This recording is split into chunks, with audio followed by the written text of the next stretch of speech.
Good evening and welcome to news edge with Faria Idris. आखिरकार 5 रोज बाद वजीराबाद में इमरान खान पर हमले का मुकदमा दर्ज हो गया।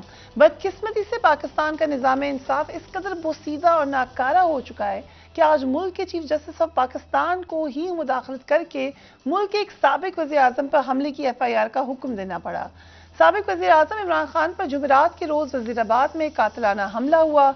इमरान खान कई रोज अस्पताल रहकर वापस घर तो पहुंच गए, लेकिन आज भी उनकी मर्जी की FIR दर्ज नहीं हो सकी। जराये के मुताबिक FIR में गिरफ्तार मुल्जिम नवीद को हमले का मुल्जिम नामजद किया गया है। FIR को कल सुप्रीम कोर्ट में पेश किया जाएगा, जिसके बाद FIR पब्लिक कर दी जाएगी। आज चीफ जस्टिस पाकिस्तान ने चेयरमैन तहरीक इंसाफ इमरान खान पर कातिलाना हमले के मुकदमे में 24 घंटे में इसको दर्ज करने का हुक्म दिया था। सुप्रीम कोर्ट में इमरान खान के खिलाफ तौहीन अदालत की हुकूमती दरख्वास्त पर समाअत भी हुई। IG पंजाब लाहौर रजिस्ट्री से वीडियो लिंक के जरिए पेश हुए। क्या कुछ हुआ, let's have a look. Chief justice Umar Ata Bandial ने कहा कि IG पंजाब बताएं कितने वक्त में हमले की FIR दर्ज होगी। चीफ जस्टिस ने कहा कि अगर FIR में ताखीर हो रही है तो इसका मतलब है शवाहिद जाया हो रहे हैं।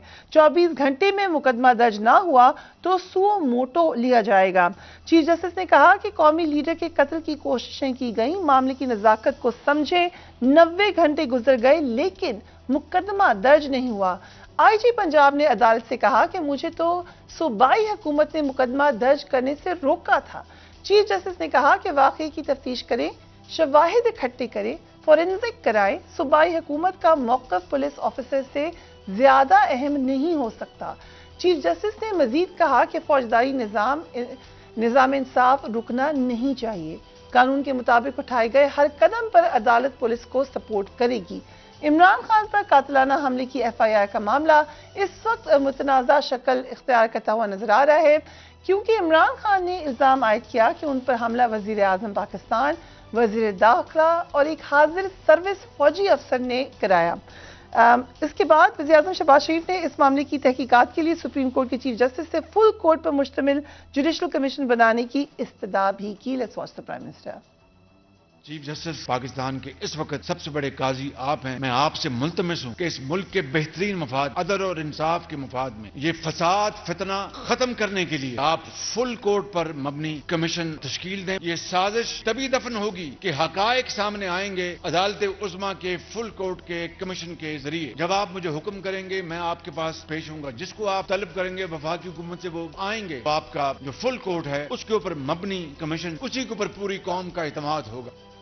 काशिफ अब्बासी साहब, thank you so much for joining us. ये जो आज ऑनरेबल चीफ जस्टिस ने कहा है कि हमारी एविडेंस जाया हो रही है, कब होगा मुकदमा, आप करें वरना हम फिर सो मोटो लेंगे, ये बातें अंडरस्टूड होनी चाहिए एक माशरे में, या चीफ जस्टिस को जब इंटरवीन करके बताना पड़ता है तो फिर क्या तासुर जाता है? तासुर यही जाता जी कि जो इदारे हैं वो अपना काम ठीक से नहीं कर रहे हैं। एक मुद्दई है, मुद्दई अपनी दरखास्त FIR कटवाना चाहता है, उसकी FIR नहीं काटी जा रही। बुनियादी केस ये है, जब तक FIR नहीं होगी, इस पाकिस्तान का हमारा कानून है कि अमूमन जो मुद्दई का होना कुछ केसेस के लिए बहुत ज़रूरी है। सो इस केस में जब जो भी दरखास्त गुजार जो मुद्दई होगा वो कहेगा कि मेरे पे हमला हुआ है, जैसे कि FIR आई है। यही तो चीफ जस्टिस साहब ने कहा कि FIR होगी तो तफ्तीश शुरू होगी। तफ्तीश शुरू होगी तो पुलिस जाए वकुआ पर जाएगी। वहां पर आपको एक पिस्तौल के खोल मिलते हैं, बंदूक साथ मिलेगी, क्या क्या एविडेंसेस मिलेंगे।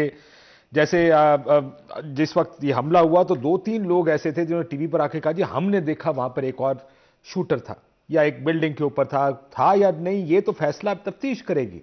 ये तो फैसला उस वक्त होगा जिस वक्त किसी किस्म का प्रोसेस शुरू होगा। वो तो प्रोसेस ही शुरू नहीं हो रहा। राइट। सो मजहर अब्बास साहब, हमने ये भी देखा अभी तक प्रोसेस शुरू नहीं हुआ, लेकिन प्रेस कॉन्फ्रेंसेस हुई, इंटीरियर मिनिस्टर आके ये कह रहे हैं कि इसमें खुद ही मुलविस है इमरान खान साहब, और भी बहुत सारे इल्जाम घर लिए गए। इवन जब प्राइम मिनिस्टर भी बात कर रहे हैं तो वो भी कह रहे हैं कि फितना जो है वो नजर आ जाए, यानी आप लीड कर रहे हैं उस इन्वेस्टिगेशन को जिसका भी आगाज भी नहीं हुआ। तो फिर क्या आपको नजर आ रहा है, इसमें सियासत नजर आ रही है या इन्वेस्टिगेशन नजर आ रही है? मजहर अब्बास साहब, अनफॉर्चुनेटली हमें आपकी आवाज नहीं आ रही, so same question to you Azhar साहब। कि अब तक की जो सियासी सारी सूरत हाल है, देखें इसमें ऑब्वियसली इन्वेस्टिगेशन किधर है और सियासत किधर नजर आ रही है आपको? देखिए इस वक्त सियासत तो इन्वेस्टिगेशन से आगे है। उस दिन खान साहब के ऊपर जब हमला हुआ, अभी इन्वेस्टिगेशन मुकम्मल नहीं हुई तो एक वीडियो रिलीज कर दी गई और उस वीडियो के ऊपर वफाकी हुकूमत का सारा सियासी बयानिया बना हुआ है। उस पर वजीर दाखिला ने भी प्रेस कॉन्फ्रेंस कर दी और पार्लियामान में खड़े होकर वजीर दिफा ने भी कह दिया, जनाब हम तो कह रहे थे कि खान साहब मजहबी रेड लाइंस क्रॉस कर रहे हैं और ये कुछ होना था। तो आपको इस वक्त तो सियासत नजर आ रही है, लेकिन ये बड़ा इंपॉर्टेंट है कि जिस तरह खान साहब ये कह रहे हैं, एक बुनियादी उनका एक मुतालबा है कि मेरी FIR दर्ज की जाए। अब एक तरह तो से चीज़ों को हम देख रहे हैं, फ्रिया मैं देख रहा हूं, आप देख रही हैं और दीगर जो दोस्त पाकिस्तान में वो देख रहे हैं। दुनिया क्या देख रही है? दुनिया ये देख रही है कि पाकिस्तान का एक साबिक वजीर आजम है, उस पर कातलाना हमला हुआ, गोलियां चली, तकरीबन 5 दिन गुजर गए हैं और अभी बड़ी मुश्किल से FIR दर्ज हुई है। और जो FIR दर्ज हुई है अब तक की इतलात के मुताबिक वो उनकी मंशा के मुताबिक दर्ज नहीं हुई। और उसमें एक ये भी चीज बड़ी इंपॉर्टेंट है कि मुल्क का जो सबसे बड़ा आईनी ऑफिस है उसके हवाले से कोई इशू नहीं है कि जनाब वजीर आजम पे भी करवा दें, किसी और पे भी करवा दें, लेकिन किसी ऑफिसर पे नहीं होनी चाहिए। तो जिस तरीके के ऑप्टिक्स जा रहे हैं इस वक्त दुनिया में, वो एक ना सिर्फ पाकिस्तान की जो मौजूदा हुकूमत की सूरत हाल है, लेकिन ओवरऑल जो पाकिस्तान के अंदर इस वक्त हालात हैं उनकी भी वो अक्कासी करते हैं। सो मजहर साहब, अगर आपको मेरी आवाज अभी आ रही है, अभी हमले की तहकीकात शुरू नहीं हुई हैं, सिर्फ पकड़े गए हमलावर के बयानात पर गिरफ्तारियां जरूर हो रही हैं। 4 दिन बाद अगर FIR हो जाती है तो क्या 4 रोज गुजरने के बाद हम समझते हैं कि हम सही डायरेक्शन में इन्वेस्टिगेशन करने लगे हैं, जबकि आपने एक डायरेक्शन पहले ही बना दी है, एक बयानिया दोनों तरफ से पहले बन चुका है? मेरी आवाज आ रही है फरिया? जी मजहर साहब। देखिए, पहली चीज तो ये कि FIR का मैं आपको बता दूं, एक जमाने में कराची में ये बहुत एक आम था और अब भी शायद बहुत कि FIR रजिस्टर करना बहुत मुश्किल काम होता है एक आम आदमी के लिए। और इसी के लिए सिटीजन पुलिस लाइजा कमेटी 89 में बनाई गई थी और उसकी वजह यह थी कि अगर आपकी थाना FIR रजिस्टर नहीं कर रहा तो आप CPLC को अप्रोच करें, CPLC पे लाजिम होगा कि वो FIR रजिस्टर करवाए। और फिर ये प्रैक्टिस को फॉलो किया गया और उसमें फिर इम्प्रूवमेंट आई। मैं 3 नवंबर से जब से ये हमला हुआ ये सोच रहा हूं कि वो शख्स अगर FIR रजिस्टर नहीं है तो वो शख्स जिसने हमला किया है वो किस केस में बंद है? आपने किसी केस में तो उसको बंद किया होगा ना। उसका रिमांड भी मैंने नहीं खबर सुनी कि उसका रिमांड लिया गया है, किसी मैजिस्ट्रेट के सामने उसको जाके पेश किया गया है ताकि वो 164 का स्टेटमेंट दे। गिरफ्तारी भी नहीं डाली गई उसकी। तो अगर गिरफ्तारी नहीं डाली गई तो ये अगेन एक इलीगल डिटेंशन है उस शख्स की। यानी जो मुल्जिम है आप उसको बगैर FIR के आप बंद नहीं कर सकते इस तरह कि आपने कोई तो केस बनाना है ना, उसको 13D का ही केस बना लें, इलीगल असला रखने का कोई केस तो बनाना है, उसका रिमांड लेना है आपने। तो मेरा ख्याल है केस तो खत्म हो गया मेरे पर्सनली कानूनी तौर पे, ये बहुत कमजोर केस हो गया है कानूनी तौर पर। दूसरी बात ये कि हम अक्सर ये करते हैं कि FIR लाजिम होता है, मैं जाके कोई कंप्लेंट करता हूँ, it's a first information report, वो उसमें इंप्रूवमेंट आती है इन्वेस्टिगेशन के साथ। देखिए मुर्तजा भुट्टो केस में रेयर हुआ था, ये कभी नहीं हुआ कि 2 FIR रजिस्टर हुई, एक पुलिस वालों के खिलाफ और एक पुलिस वालों ने रजिस्टर करवाई पीपल्स पार्टी शहीद भुट्टो वालों के खिलाफ, और दोनों केस में सारे लोग बरी हो गए। तो आज तक ये नहीं पता चला कि उसमें उसको मारा किसने था। तो ये हमारे यहाँ दूसरा कॉन्सेप्ट ये आता है पंजाब गवर्नमेंट का। पंजाब बुनियादी तौर पे पंजाब गवर्नमेंट को जवाब देना चाहिए इसका। वजीर आला पंजाब आज तक खामोश हैं इसके ऊपर, वो क्यों नहीं बोल रहे इसके ऊपर। और ऐन मुमकिन है कि अगर सुप्रीम कोर्ट अगर ये केस उस तरह नहीं रजिस्टर होता जैसे इमरान खान चाहते हैं, तो सुप्रीम कोर्ट अगर इसका सुओ मोटो लेती है तो वजीर आला पंजाब को बुला सकती है सुप्रीम कोर्ट कि भाई आपके ये इवन वजीराबाद का अटैक भी एक तरीके से आप देखें तो Punjab government is also responsible, क्योंकि लॉ एंड ऑर्डर मेंटेन करना उनका काम है, उनके पास उनके काम है। क्या उनकी इंटेलिजेंस रिपोर्ट्स ने ये अलर्ट किया था एक तो इमरान खान साहब की अपनी इंफॉर्मेशन थी, लेकिन क्या पंजाब गवर्नमेंट ने उनको अलर्ट किया था इस चीज का? फिर उधर जिन लोगों की जिम्मेदारी थी, ना DPO सस्पेंड हुआ, ना उधर के कोई अफसरान सस्पेंड हुए, तो मेरा ख्याल है Punjab government is equally responsible इस उसमें। बाकी जो कॉन्स्पिरेसीज हैं वो अपनी जगह हैं। इमरान खान का ये, इमरान खान विक्टिम है।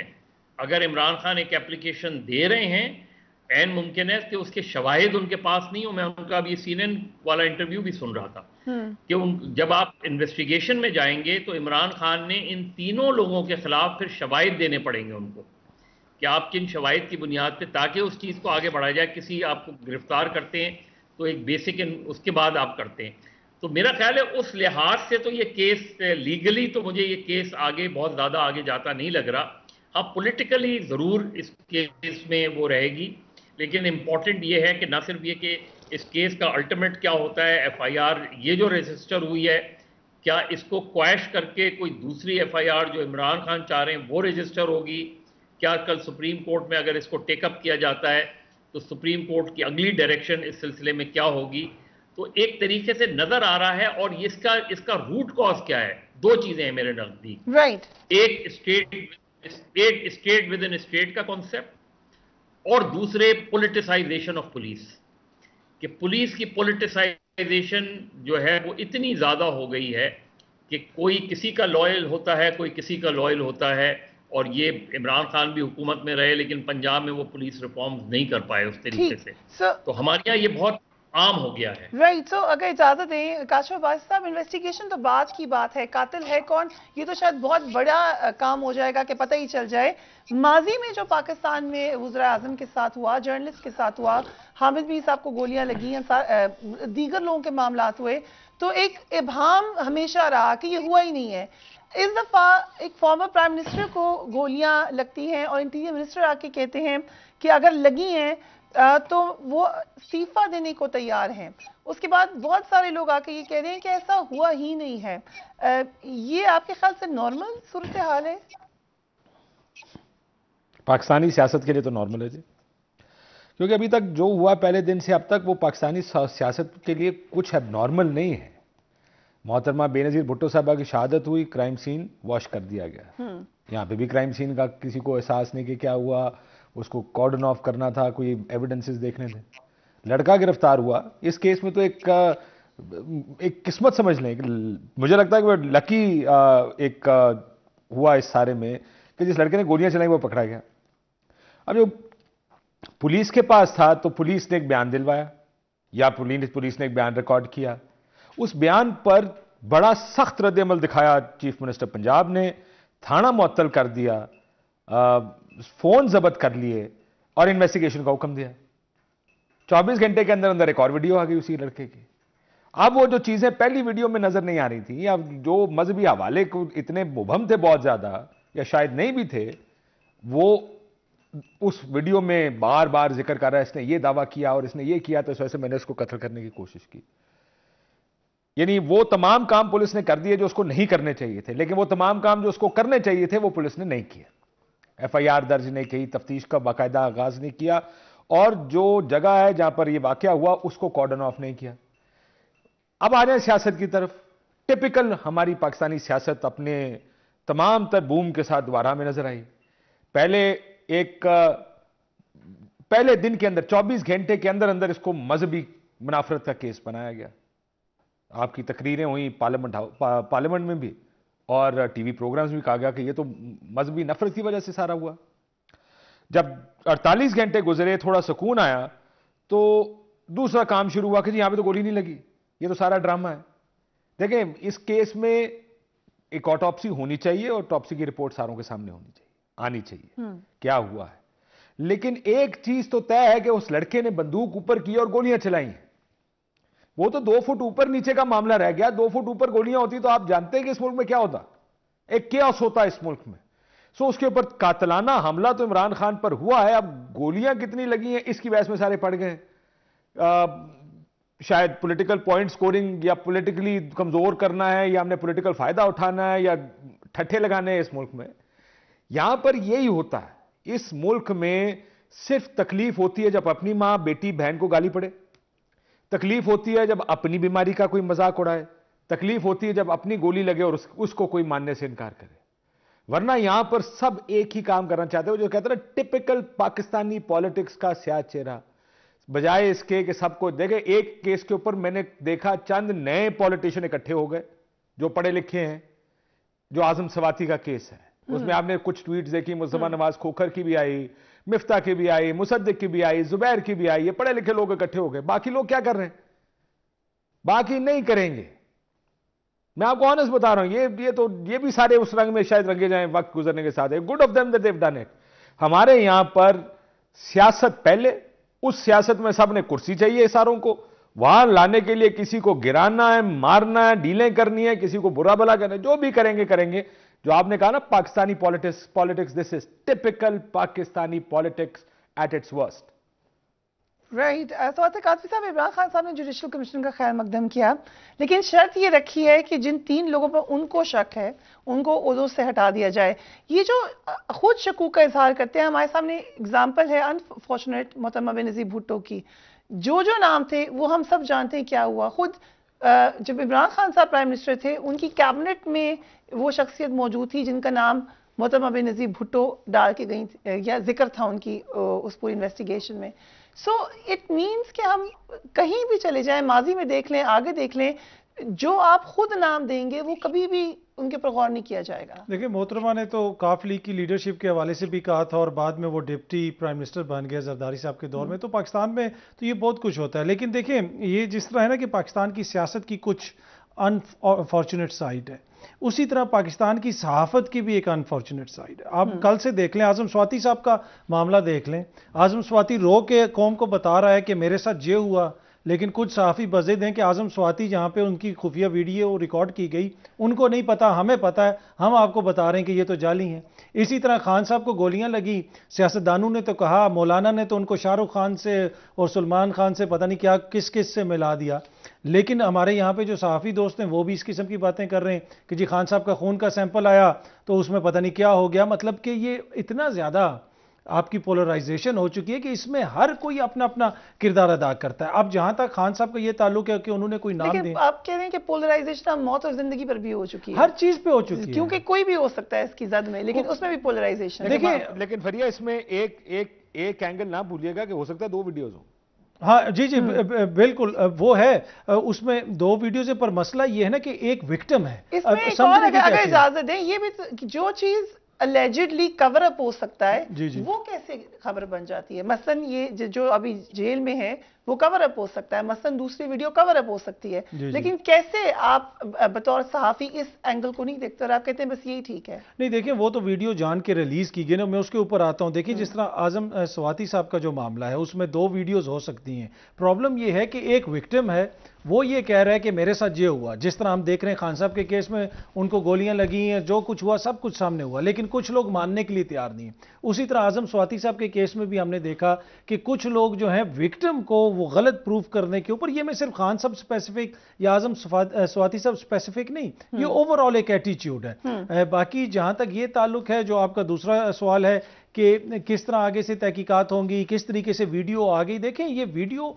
जान के रिलीज की गई। वो पुलिस जिसने एरिया को कॉर्डन ऑफ नहीं किया, वो पुलिस जिसको अवाम ने उस शख्स को अपनी जान पे खेल के पकड़ के दिया, वो 24 घंटे उसको अपने पास सही तरीके से रख नहीं सकी और एकदम से वीडियो रिलीज कर दी गई। तो वहीं से आपको पता चल गया था कि ये इतना सादा केस नहीं है। जो ही वीडियो रिलीज की गई है, जो इसको रंग देने की कोशिश की जा रही है, बुनियादी मकसद ये है कि इसको इतना मडी कर दिया जाए सारी सूरत हाल को, इसका कोई हल नहीं निकलेगा। और अभी भी मेरी एक और लॉयर से बात हो रही थी, सीनियर कानूनदान से, वो कह रहे थे कि अब जो ये केस बन गया है, ऐन मुमकिन है कि कुछ अरसे में ये शख्स रिहा हो जाएगा, इसलिए कि इतने गंदे तरीके से इसको हैंडल किया गया है लीगली कि अब कोई इसकी साउंड लीगल कोई बुनियाद नहीं रह गई कि जिसकी वजह से वो शख्स कन्विक्ट हो। जो कि मज़हर साहब ने भी अभी बात की। मज़हर साहब, कितनी हकीकत पर मबनी है ये बात कि असल में खान साहब की जिंदगी को बहुत ज्यादा खतरा है, और इस हमले के बाद आपको क्या लगता है? फरिया, पाकिस्तान में हर पॉपुलर लीडर की जिंदगी को खतरा रहा है। अटैक्स भी हुए हैं, सरवाइव भी किया है। और आप ले लें, किसी भी एएनपी के ले लें, जेयूआई के ले लें, एमक्यूएम के ले लें, पीपल्स पार्टी के ले लें, पीएमएलएन के ले लें, पीटीआई के लीडर ले लें, हमें नजर ये आता है कि उसको शटर्ड कर दिया जाता है। बेसिकली 18 अक्टूबर का वाकया क्या था? बेसिकली एक वार्निंग शॉट थी, यानी उसमें तो बिल्कुल टारगेट थे बेनजीर, और वो उसमें उस वक्त बेनजीर इसलिए बच गई कि उनकी पार्टी के अंदर सिक्योरिटी अरेंजमेंट अच्छे थे, जो कि हमें उसी सिक्योरिटी पैटर्न वो 27 दिसंबर को नहीं नजर आया। यानी वहां कोई तकरीबन आधे किलोमीटर के हिस्से में कोई जा नहीं सकता था। इसी वजह से 2 सुसाइड अटैक्स हुए, लेकिन वो कंटेनर तक नहीं पहुंच सके बेनजीर के। लेकिन 27 दिसंबर को वही लैप्स हुआ सिक्योरिटी, वहां क्राउड जमा होने दिया गया, और इसलिए वो टारगेट हो गई उसका। यहां भी बहुत खतरनाक था इमरान खान का, जिस तरह जुलूस जा रहा था तो मैं मुसलसल देख रहा था। मुझे पार्टी ने कोई प्रॉपर सिक्योरिटी अरेंजमेंट नहीं की थी उनके। बिल्कुल आप बिल्कुल यूं उनके ट्रक के बिल्कुल सामने खड़े होकर उनको हिट कर सकते थे आप। तो ये मेरा ख्याल है। और फिर पंजाब गवर्नमेंट का रोल, ये चाहे ये इस वीडियो का लीक होना मुल्जिम की, ये एफआईआर का रजिस्टर ना होना, उस वजीराबाद की किसी पुलिस उसके खिलाफ कोई कार्रवाई नहीं हुई, नेग्लिजेंस की, सिक्योरिटी लैप्सेस की कोई कार्रवाई नहीं हुई। तो इमरान खान सबसे पहले तो एक्सप्लेनेशन चीफ मिनिस्टर पंजाब से हासिल करें कि he is the chief executive. वो अपनी बेबसी शो करें तो अलग बात है, और चले एफआईआर में वो बेबस थे, लेकिन ये थाने से वीडियो कैसे बनी, ये रिलीज कैसे हुई वीडियो? क्या वो लोग एक नहीं बनी, बार बार बनी। वही मैं कह रहा हूं कि तो उनको आपने सस्पेंड कर दिया, उनको गिरफ्तार क्यों नहीं किया गया? उन पुलिस अफसरान को गिरफ्तार करें ना आप। और फिर उधर की सिक्योरिटी क्या आपने मालूम किया कि क्यों उस एरिया को कॉर्डन ऑफ करना किसकी जिम्मेदारी थी? राइट। ये सारी चीजें बहुत इंटरलिंक्ड हैं। मेरा ख्याल है कि पंजाब गवर्नमेंट का जो इस वक्त मुस्तकबिल है, उस पर भी इमरान खान को सोचना चाहिए कि किसी वक्त भी ये सिचुएशन सिक्योरिटी के पॉइंट ऑफ व्यू से इमरान खान, देखिए जिस तरह काशिफ शुरू में कह रहे थे, इंपॉर्टेंट ये नहीं है कि 1 गोली लगी या 4 गोली लगी, इंपॉर्टेंट ये है कि Imran Khan was the target. वो बच गए, खुदा का शुक्र है, लेकिन इमरान वॉज द टारगेट। और उनकी जिंदगी को पहले भी खतरात रहे हैं, अभी भी खतरात हैं। जिस तरह मैंने कहा कि सिर्फ वही नहीं, हर पॉपुलर लीडर को पाकिस्तान में सिक्योरिटी खतरात रहते हैं, और मेरा ख्याल है उस तरीके से हम सिक्योरिटी अरेंजमेंट नहीं करते। राइट। अब्बासी साहब, अगर इसी को देख लें, ना सिर्फ इमरान खान वो टारगेट, बल्कि इमरान खान बारहा बता रहे थे कि आई एम द टारगेट। अब और किस तरीके से पता चलेगा? मोहतरमा बेनज़ीर भुट्टो का जिक्र किया, 18 अक्टूबर मज़हर साहब कह रहे हैं कि उस दिन सिक्योरिटी की वजह से बचत हो गई। इस हमले में आपको क्या लगता है, खान साहब की बचत हो गई या उनको वार्निंग दे दी गई? ये तो आए, हाँ देखें मेरी बात सुने, जब एक ब्रस्ट मारा जाता ना, ठीक है, अगर आप देखेंगे फायरिंग क्या हुई है, एक होती है हवाई फायरिंग, एक होता है आप खड़े यहाँ पे हो, मैं पिस्तौल किसी और डायरेक्शन में करके 6-8 फायर कर दूं। यहाँ पे तो नजर आ रहा था कि सामने पिस्तौल करके चला रहा था। अगर फर्ज करें 14 लोग हैं, 10 हैं, जितनों को भी लगी, टांग पे अगर गोली लगी 2 फुट ऊपर हो, this is too close for a warning. Warning तो कुछ और चीज होती है। वार्निंग होती है अगर बंदूक का मुंह उस तरफ हो, आपको सिर्फ करीब से या गाड़ी के पीछे कहीं एक आधा फायर लग जाए या हवाई फायर आपके सामने कर दिए जाए। आई मीन ये मुझे नहीं लगता ये वार्निंग शॉट्स हैं।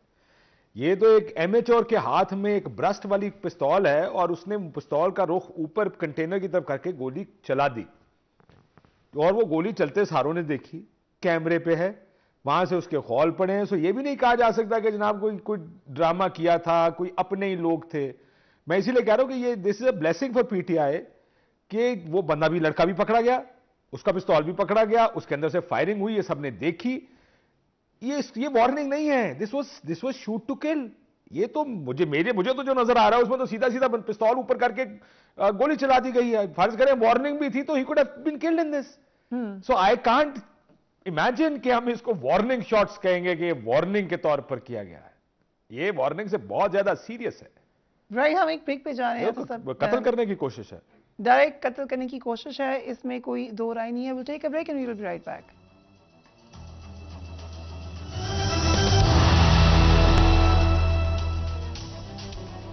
Welcome back. दूसरी तरफ खान साहब लॉन्ग मार्च की दोबारा से तैयारी कर रहे हैं। आज तहरीक इंसाफ ने इमरान खान पर हमले और FIR दर्ज ना होने पर मुल्कगीर एहतजाज किया। कई जगह पर मोटरवेज और सड़कों को ब्लॉक किया गया। रावलपिंडी में तहरीक इंसाफ का एक कारकुन बतौर एहतजाज खंबे पर चढ़ गए और बिजली लगने से शदीद जख्मी भी हो गए। दूसरी जानिब तहरीक इंसाफ के लॉन्ग मार्च की तारीख भी बार बार तब्दील हो रही है। वजह नजर आती है कि जो सूरत हाल है, जिस कदर सीरियस ये थ्रेट है, तो वादे तारीख देना शायद इतना आसान ना हो। Let's watch Imran Khan. वजीराबाद जिधर मुझे ये गोलियां लगी थी उधर से ही हमारी मार्च शुरू होगी। मैं हर रोज मार्च से खिताब करूंगा यहां से, और हमारी मार्च अगले 10 से 14 दिन तक इसके बीच में ये पहुंचेगी पिंडी। मैं पिंडी खुद होऊंगा और उधर से सारे पाकिस्तान की जो लोग जमा होंगे उस मार्च को फिर मैं लीड करूंगा। अच्छा काज़मी साहब, अब लॉन्ग मार्च दोबारा शुरू हो तो कहां पे आप देखते हैं इस मामले को जाते हुए? देखिए, ऑब्वियसली खान साहब ने सियासी एक्टिविटी तो नहीं रोकी। जिस वक्त उनको गोलियां लगी थी और गोलियां लगने के बाद भी जब वो बाहर निकले थे उस वक्त भी वो आवाम को हाथ हिला रहे थे और फिर अपने हॉस्पिटल के बेड से भी उन्होंने सियासी एक्टिविटी जारी रखी। तो ये उसी का तसलसल है। वो किसी तरह भी इस हुकूमत के ऊपर प्रेशर कम नहीं करना चाहते। अब ये जो लॉन्ग मार्च की उन्होंने बात की है, उन्होंने कहा है कि जनाब हम वजीराबाद से जुमेरात को शुरू करेंगे, साथ साथ फैसलाबाद से भी शुरू करेंगे, वो उधर से सियालकोट जाएगा, उधर से जंग जाएगा। तो वो एक तरह से उन्होंने अपनी जो जमात है उसको सड़कों पे निकाल दी और वो एम कर रहे हैं कि उस वक्त वो पहुंचे पिंडी में जब यहां पे गवर्नमेंट ने एक नई तैनाती वगैरह भी करनी है, गवर्नमेंट के ऊपर प्रेशर भी होगा। तो वो प्रेशर रखे हुए हैं, वो दोनों तरफ प्रेशर रखे। वो पिंडी पे भी उन्होंने प्रेशर रखा हुआ है और इस्लामाबाद में भी उन्होंने प्रेशर रखा हुआ है। पिंडी से मेरी मुराद है कि ऑब्वियसली जब वो पिंडी पहुंचेंगे तो पिंडी शहर, मेरा मतलब है कि पिंडी शहर के ऊपर भी ट्रैफिक वगैरह जाम होगी तो वहां पर भी प्रेशर पड़ेगा पिंडी में। तो उससे मेरी वो मुराद है। तो बाकी इस्लामाबाद में जो हुकूमत है वो आपके सामने। अब देखें इस वक्त हुकूमत का बयानिया क्या है। हुकूमत का बयानिया यह है कि मुल्क बड़े नाजुक दौर से गुजर रहा है। भाई कौन सी ऐसी चीज़ हो रही है पाकिस्तान के अंदर इस वक्त जो गुज़िश्ता 3 बरसों के दौरान नहीं हुई? क्या लॉन्ग मार्च नहीं आया बिलावल साहब का? क्या यहाँ पे धरना नहीं हुआ मौलाना साहब का? क्या मरियम बीबी ने यहाँ पे कोई एहतजाजी तहरीक नहीं चलाई? मगर गोलियों की छांव में तो नहीं आया। This is different. वो तो देखिए, तो वो तो खान साहब पे हुआ ना। अभी तो ये शुरू नहीं हुआ था तो वो ये कह रहे थे कि मुल्क बड़े नाजुक दौर से गुजर रहा है, मुल्क में बड़े मसाइल हैं। देखिए, एक सियासी एक्टिविटी हो रही है। 13 जमातें एक तरफ हैं, खान साहब एक तरफ हैं। आप उनको सियासी तरीके से काउंटर करें, लेकिन जिस तरीके से ऑब्वियसली ये बीच में ये जो असैसिनेशन की अटैम्प्ट है ये एक अगली साइड है इसकी, वो ऑब्वियसली उससे तहफ़्फ़ुज़ात हो सकते हैं हर किसी को। लेकिन खान साहब कुछ ऐसा नहीं कर रहे जो पिछली अपोजिशन या मौजूदा हुकूमत नहीं करती रही। अगर इस वक्त किसी को खतरा है तो हुकूमत को खतरा है, इसीलिए उनकी कोशिश है कि यह तासुर दिया जाए कि खान साहब की लड़ाई तो इदारों के साथ है, हमारे साथ तो उनका कोई मसला ही नहीं है। अगर कोई मसला बन रहा है तो वो खान साहब और पिंडी के बीच में बन रहा है। लेकिन असल इशू इस वक्त भी यही है कि खान साहब की ये जो सारी जदोजहद है, जो कुछ भी वो कर रहे हैं, ये बड़ा इंपॉर्टेंट है समझना। वो इन जमातों के खिलाफ है, वो इस हुकूमत के खिलाफ है और उसी के खिलाफ वो तहरीक लेके चल रहे हैं। इन्हीं के खिलाफ है खाली जी, इन्हीं के, मुझे तो इन्हीं के खिलाफ लगता है। ओके काशिफ भाई साहब, किसके खिलाफ निकले हुए हैं खान साहब इस वक्त और प्रेशर किसके ऊपर है? देखिए मेरा ख्याल है ये इमरान खान साहब हुकूमत गिराना चाहते हैं। बॉटम लाइन तो बुनियादी यही है। अब उसमें जो जो लोग भी अपना किरदार अदा कर सकते हैं, चाहे वो इदारे हैं चाहे वो पॉलिटिकल पार्टीज हैं, वो तो इमरान खान साहब की कैंपेन उन सब के खिलाफ है कि किसी तरह इतना प्रेशर बढ़ा दिया जाए कि हुकूमत ना चल पाए, सब मेज पर आए, एक इलेक्शन की डेट आए और इमरान खान साहब को इलेक्शन मिले। बुनियाद तो सारी इस पूरी कैंपेन की जो पिछले इतने महीने से चल रही है वो यही है। इसी वजह से देखिए कि जब तोप निकलती है तो तोप कभी इस तरफ चलती है कभी उस तरफ चलती है। जब मुज़ाकरात हो जाती है, बातचीत हो जाती है, प्रेसिडेंसी में मुलाकात हो जाती है, तो थोड़ी सी किसी एक साइड पे खामोश हो जाती है, दूसरी साइड में चलना शुरू कर देती है। ये प्रेशर वो डालना चाहते हैं, इतना प्रेशर डालें कि उनको इलेक्शन की डेट मिल जाए, क्योंकि उनको लगता है, और शायद बात भी ठीक हो, कि अगर इलेक्शन इस वक्त उनको मिल जाए तो इमरान खान साहब इलेक्शन जीतने की पोजीशन में, बड़े ओवरवेलमिंगली इलेक्शन जीतने की पोजीशन में है। दूसरा, ये अभी आपने जो बात की ना कि डिले का, मुझे लगता है कि ये जो मोहम्मद बिन सलमान का दौरा है जिसके बारे में कहा जा रहा था पहले शायद 15 तारीख को आएंगे, वो 21 की मैं देख रहा था खबर, आज 21 पे चला गया है।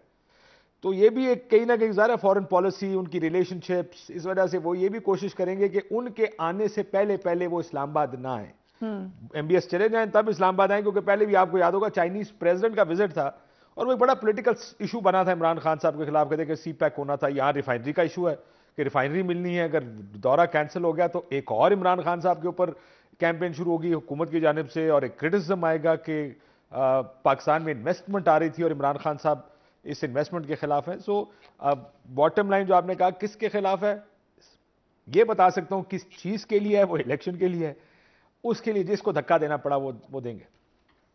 राइट मज़हर साहब, आपको क्या लगता है जो नई स्ट्रैटेजी पीटीआई ने अपनाई है ये कितनी इफेक्टिव हो सकती है लॉन्ग मार्च के हवाले से? सरिया, मुझे तो मजा आ रहा था कि अत्थर जो है वो पिंडी को किस तरह डिस्क्राइब कर रहे थे। बस आप मजे आपको आ रहा था अच्छा साहब, आपका दिल है कि मुझे भी मजे आए ठीक है कि नहीं सर? डिस्क्लेमर, मुझे आप मजा सिखाना चाहते हैं। मजहर साहब ऐसे एक पंजाबी की मिसाल है, एक पंजाबी की मिसाल है, मैं पूरी नहीं सुना सकता, वैसे इतनी को बुरी नहीं है लेकिन मजा अगे अत्थर से पूछे, अगर अत्थर को पंजाबी आती है पूरी कर देंगे आगे से मिसाल को।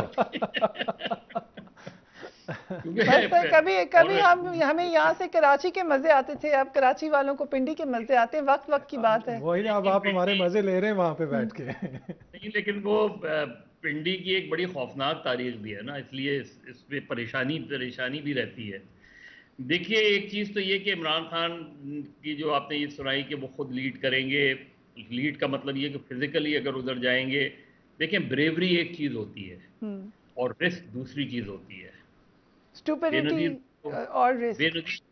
बेनज़ीर भुट्टो बहुत ब्रेव थी, लेकिन अल्टीमेट हुआ क्या फिर?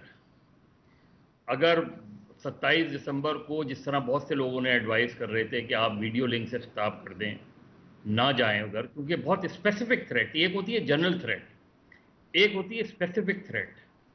अगर स्पेसिफिक थ्रेट को आप नज़रअंदाज करें तो फिर ये सुखल होता है इमरान खान को, क्योंकि इमरान खान के अलावा पीटीआई के पास कुछ नहीं है। इस चीज को पीटीआई को भी संजीदगी से लेना चाहिए और इमरान खान को भी संजीदगी से। बेनज़ीर भुट्टो 18 अक्टूबर के अगले दिन बगैर किसी सिक्योरिटी के वो जिन्ना हॉस्पिटल पहुंच गई थी देखने। बाद में जब वो वापस आई तो उनके खुद सिक्योरिटी वालों ने कहा कि बीबी अभी चंद घंटे हुए हैं ब्लास्ट हुए और आप टारगेट हैं। और 27 दिसंबर को एग्जैक्टली यही हुआ। 27 दिसंबर को प्लान तो ये था कि अगर यहां से वो निकल जाती तो जरदारी हाउस पे लोग मौजूद थे टारगेट करने के लिए। तो इतना सीरियस थ्रेट था। यानी वो उस दिन सुबह जब वो मिलने गई थी कारजाई से, तो कारजाई ने उनसे कहा था कि अफगान इंटेलिजेंस की भी ये रिपोर्ट है, उनको भी स्पेसिफिक रिपोर्ट मिली थी कि आज के जलसे में आपको टारगेट किया जाएगा। तो इमरान खान साहब को खुद ये पता है कि उनको थ्रेट्स हैं, उनको टारगेट किया जा सकता है। तो वीडियो लिंक से भी आप वो कर सकते हैं। और ये पार्टी का टेस्ट है, ये उनकी पार्टी लीडरशिप का टेस्ट है, उनके कारकुनों का टेस्ट है। तो मैं तो कम से कम उनको नहीं एडवाइस करूंगा ये कि वो पर्सनली जाएं और पर्सनली जाके वो करें, क्योंकि ऑलरेडी पाकिस्तान में इस तरह का पॉलिटिकल क्योस, इस तरह की चीज़ें हम देख चुके हैं। इसमें बाकी आपकी तहरीक है, आपके पास वोटर आपके पास जुड़ा हुआ है, आपका कारकुन आपके पास जुड़ा हुआ है। फर्ज करें आपके इलेक्शन की डिमांड नहीं भी मानी जाती, तो आज से 6 महीने बाद इलेक्शन हो जाएंगे, तब भी आपकी पॉपुलैरिटी में तो कोई बहुत बड़ा फर्क नहीं आएगा। तो बजाय इसके कि आप अपनी जिंदगी को, और सिर्फ अपनी जिंदगी को ही रिस्क पे नहीं डाल रहे, वहां खुदा ना खास्ता कोई बड़ी चीज होती है तो और भी जाने तो जाएंगी। तो मेरे ख्याल में इस चीज को थोड़ा सा रिव्यू करना चाहिए। चीजें होती हैं, कभी आपको वन स्टेप बैकवर्ड लेना पड़ता है इस चीजों को, तो इन चीजों को नजरअंदाज नहीं करना चाहिए मेरे नुक्ते नजर। राइट, हम एक ब्रेक पे जा रहे हैं, लेकिन ऑप्शंस क्या है पाकिस्तान तहरीक इंसाफ के पास और हुकूमत के पास? बात करेंगे राइट आफ्टर ब्रेक।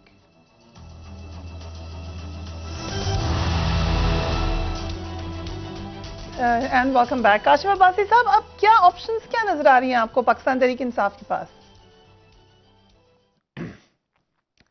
मेरा ख्याल है इस वक्त अगर आप मेरा ख्याल है तहरीक इंसाफ थोड़ा सा मुश्किल में पड़ सकती है, और उसकी वजह यह है कि अगर वो लेट से इमरान खान साहब पिंडी आ जाते हैं, एक बड़ा क्राउड इकट्ठा करके वहां बैठ जाते हैं, धरना दे देते हैं, शहर को लेट से कहीं से बंद भी कर देते हैं, आई स्टिल बिलीव कि हुकूमत holds more cards here. Tehreek Insaf के पास फिर भी, क्योंकि उनके पास कार्ड ज्यादा नहीं है, उनको वो फिर भी देखेंगे इदारों की तरफ या हुकूमत की तरफ कि उनको जो चाहिए वो कोई और दे सकता है। इनके हाथ में वो चाबी नहीं है जिससे वो अनलॉक कर सकें जो फ्यूचर उनके प्लान्स हैं या जो भी वो अचीव करना चाहते हैं। इसलिए हुकूमत, देखिए प्रेशर तो इस तरह के इवेंट का, एक पॉपुलर लीडर आ रहा हो इस्लामाबाद या पिंडी, प्रेशर तो होता, लेकिन हुकूमत फिर भी, आपको याद होगा लास्ट टाइम भी 2014 का धरना था, एस्टेब्लिशमेंट भी खिलाफ थी, हुकूमत सस्टेन कर गई थी।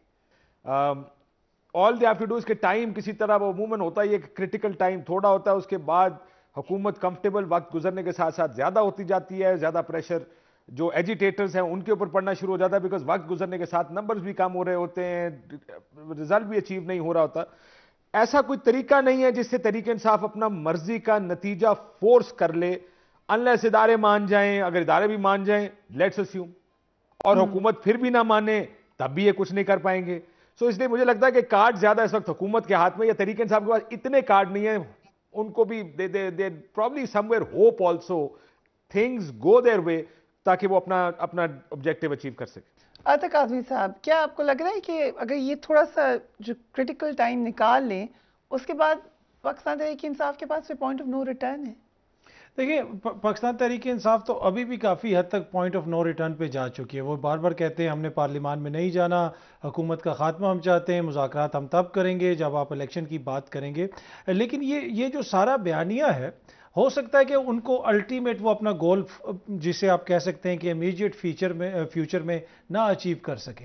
लेकिन ये जो खान साहब ने सियासत की है, क्या आज से 8 महीने पहले पाकिस्तान के अंदर इमरान खान इतना पॉपुलर था, या पाकिस्तान तहरीक इंसाफ का जो वोट बैंक था वो इतना था?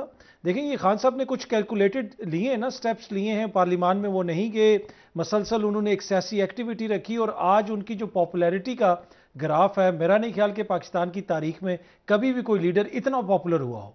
तो इसके लिए उन्होंने एक प्राइस पे की है। ऑब्वियसली इसकी एक पॉलिटिकल प्राइस हो सकती है, लेकिन ये खान साहब को सियासी तौर पे ज्यादा नुकसान नहीं देगा। अगर नहीं भी होगा तो वो एक और बयानिया बना लेंगे कि यार देखो कितनी जालिम हुकूमत है, 15 दिन हो गए हम एहतजाज करके यहाँ पे बैठे, फिर भी ये टस से मस नहीं हो रहे, क्योंकि इनके जो है मसाइल ही हो रहे हैं, ये पाकिस्तान के बारे में नहीं सोच रहे। तो खान साहब तो इसको लेके चलते रहेंगे। इसलिए कि मैं ये समझता हूँ, और मैं मुतअद्दिद बार ये अर्ज किया है कि खान साहब की इंश्योरेंस पॉलिसी जो है ना, वो ये जमाते हैं जो हुकूमत में, जब तक ये हैं, खान साहब का कोई ना कोई पॉलिटिकल जो नैरेटिव है वो बनता भी रहेगा और बिकता भी रहेगा। ये खान साहब की इंश्योरेंस पॉलिसी है, इनके होते हुए खान साहब को जो पॉपुलैरिटी है वो कम नहीं हो सकती। राइट। मज़हर साहब, आपका क्या ख्याल है, इस पॉपुलैरिटी का कोई फायदा है अगर आप इलेक्शन में ही ना जाएं, अगर आप पार्लियामान से बाहर हों? क्या खोया, क्या पाया पाकिस्तान तहरीक इंसाफ ने? देखिए फरिया, बुनियादी तौर पे क्योंकि काशिफ भी क्रिकेट खेलते रहे, अथर का मुझे नहीं पता, लेकिन देखिए आप लूडो खेलता था सर। जीत के बहुत करीब होते हुए अगर आप हार जाएं तो उसका बहुत अफसोस होता है। इमरान खान जीत के बहुत करीब हैं। मैक्सिमम आप लगा लें अगर क्या होगा 5-6 महीने बाद, तो अल्टीमेटली इस गवर्नमेंट ने जाना ही है। लेकिन इस वक्त अगर पॉलिटिकल क्योस बढ़ता है, सूरत हाल तसादुम की तरफ चली जाती है, अनारकी की तरफ चली जाती है, और इसके नतीजे में सिस्टम उड़ जाता है, तो Imran Khan will be the biggest loser. Okay, अगर मुझे इजाजत दें काशिफ भाई साहब, लूडो है, क्रिकेट है, या सांप और सीढ़ी है? लूडो में भी वो आखिरी मौके पे भी बंदा मारा जाता है, तो इस वजह से मैंने कहा कि उसमें बड़ा दुख होता है। देखिए मसला ये, मेरा अपना जाती ख्याल ये है कि जिस दिन इमरान खान साहब के खिलाफ नो कॉन्फिडेंस आया था और कामयाब हुआ था, उससे अगले दिन के हालात ये बताते कि इमरान खान साहब का जो सपोर्ट बेस है वो शायद अब उनके साथ खड़ा रहेगा इलेक्शंस तक। लेकिन वो जो बयानिए उन्होंने बनाए हैं, जो हालात हैं, वो हालात बदल सकते हैं। उसमें वो जो स्विंग वोटर है वो तो आगे पीछे हो सकता है, लेकिन एक गेम जाहिर है, अगर आपने मुझसे वाकई पूछना है कि कौन सी गेम है, तो ये वो स्नेक्स एंड लैडर्स जो भी आप उसको कहते हैं, हम 98 से सांप। क्योंकि इस वक्त हुकूमत की स्ट्रैटेजी क्या है, वो क्यों इलेक्शन नहीं चाहते? उनको पता है इमरान खान साहब की एक मकबूलियत का ग्राफ है, उन्हें पता है अब इलेक्शन में गए तो हार जाएंगे, इमरान खान साहब बड़ी अक्सरियत से जीत जाएंगे। एक उम्मीद की स्ट्रैटेजी है, अगले 4, 6, 8 महीने किसी तरह इसको सस्टेन कर जाए, इमरान खान साहब से गलतियां हों, इनको कहीं स्पेस मिले इकोनॉमिकली, फाइनेंशियली, जैसे चाइना ने पैसे रोल ओवर कर दिए और पैसे आ गए, डॉलर 200 से नीचे चला गया, समहाउ वो इकोनॉमिक फैसले इनके हक में आए, इमरान खान साहब से गलतियां हो, वो इस उम्मीद पर अपनी अगली स्ट्रैटेजी ताकि फौरी इलेक्शंस के लिए तैयार नहीं है। और इमरान खान साहब इसी वजह से इलेक्शन चाहते हैं कि इस वक्त वो मकबूल तरीन है, सो इलेक्शन होगा, उनको 2/3 अक्सरियत के करीब करीब या आराम से एक सिंपल मेजॉरिटी मिल जाएगी। So this is what the game is. Stakes दोनों के बहुत हाई हैं, it's a very high stake game.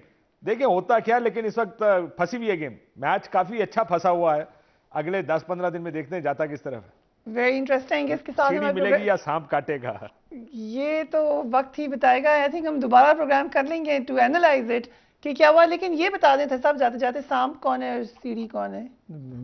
मुझे तो सीढ़ी भी नजर नहीं आ रही और सांप भी नजर नहीं आ रहा इस वक्त। मज़र साहब आपको नजर आ रहा है? ये सीढ़ी के ऊपर सांप जा रहा है। मुझे तो सीधा मेरे नुक्ते नज़र से इमरान खान की पॉलिटिकल स्ट्रैटेजी अब ये होनी चाहिए कि वो अपनी ऑर्गेनाइजेशन पे तवज्जो दें। उन्होंने जितनी पॉलिटिकल मोबिलाइजेशन करनी थी कर ली उन्होंने।